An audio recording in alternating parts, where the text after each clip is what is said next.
Hi everyone, welcome to another custom Dalek figure review.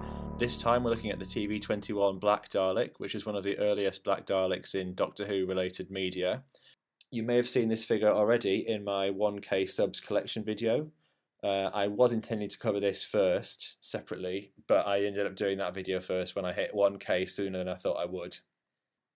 So the TV21 comics were a comic series that ran as part of a larger magazine, TV21. So the Dalek strip featured the Daleks exclusively. It didn't talk about the Doctor at all, and everything that happened in the comic strips was from their point of view. So the main character was the Dalek Emperor and his aides, which were usually a red and black Dalek. And then the rest of the drones kind of filled in the rest of the characters. They also met other characters throughout the series, so like mechanoids and a variety of different robots and a different variety of alien races as well.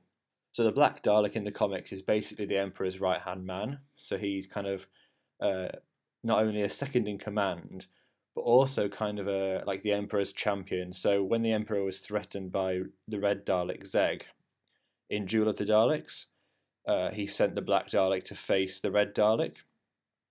And not even the Black Dalek's weapons could destroy the Red Dalek's casing. So that was evidence that Zeg was really powerful.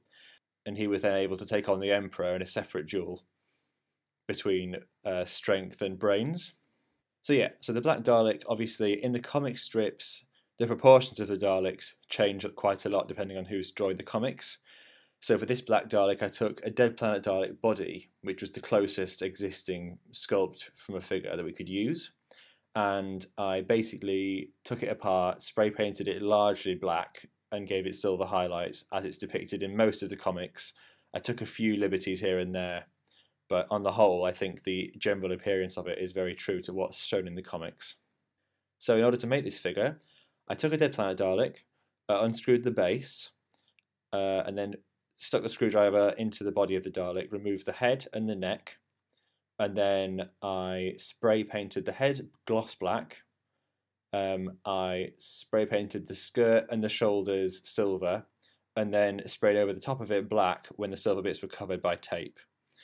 So I did it kind of in layers, which is a similar method that I used for the red and silver Dalek that I made, but obviously that had slats, which was a bit easier to deal with.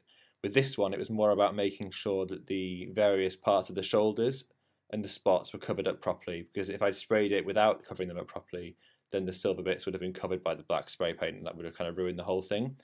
I wanted it to look really clean. Between the two of us, we have 6 Dead Planet Daleks. That were silver and blue still. I have the 4 main Dead Planet Daleks numbered on the bottom, like the props in the TV serial originally, because I like to use the same ones for the main kind of hero props for the FAs. One of them was a bit of an oddity because it had Genesis of the Daleks neck struts on the bottom row of its neck bin. So this is the figure before I painted it, and you can see it looks a bit battered up. And so with that in mind, I always tried to keep it away from the focal point of any shots that it ended up being in for FAs. So I decided to use that as the base because I can, in the process of customizing this figure, I would then correct the error with the neck struts as well. In the comics, the Black Dalek isn't shown to be especially glossy from what I can remember. I think it's more of a matte black, which is obviously truer to what was on TV at the time. But I thought, well, we've already got official matte black Dalek figures from the Daleks Master Plan and Dalek Invasion of Earth, and I felt like doing it in a gloss colour scheme would better match the kind of movie-style Dalek paint jobs that were very vibrant and just to give it that kind of comic book-esque feel.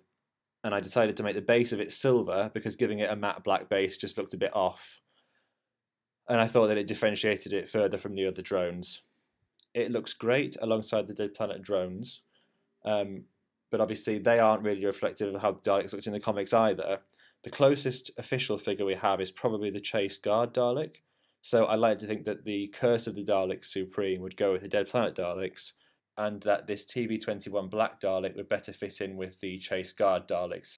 And obviously I don't possess a Golden Emperor figure. That would be one of the major ones that I would love to have, would be a custom Golden Emperor. But I do have the Evil Emperor, so I like to display him beside the Evil Emperor and have the Dead Planet drones around. I think he fits in really well. If you look at it closely, there are a few areas where the paint's slightly messy, but on the whole, I think I did quite a good job of it, and a better job than I did of the red and silver Dalek, which I did first.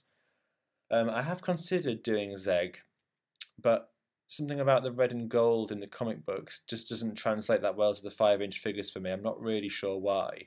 The reason why this took so long was because I was trying to find a good black that I could use that I thought looked good on a Dead Planet body. And I've yet to find a red that I like to go with the gold. And now, so the Black Dalek now is shown alongside a few other different Black Daleks from history, from the classic series. And it's quite interesting because the black and silver colour scheme wasn't actually used on a Dalek until the 80s in remembrance of the Daleks. Black Daleks were shown with blue spots or with gold spots, but a Dalek that was predominantly black with silver details wasn't seen until the 80s on TV. I would like to use it in animations. I'm already looking at modifying a few of the comic series scripts for FAs, so I might end up doing a few short scenes from those in FA form, so you can see them in action. So that's it for this review. I have one more custom that I might cover in a future review, but we'll have to wait and see what time permits. I hope you're all keeping safe and well, and I'll see you all soon. Thanks for watching.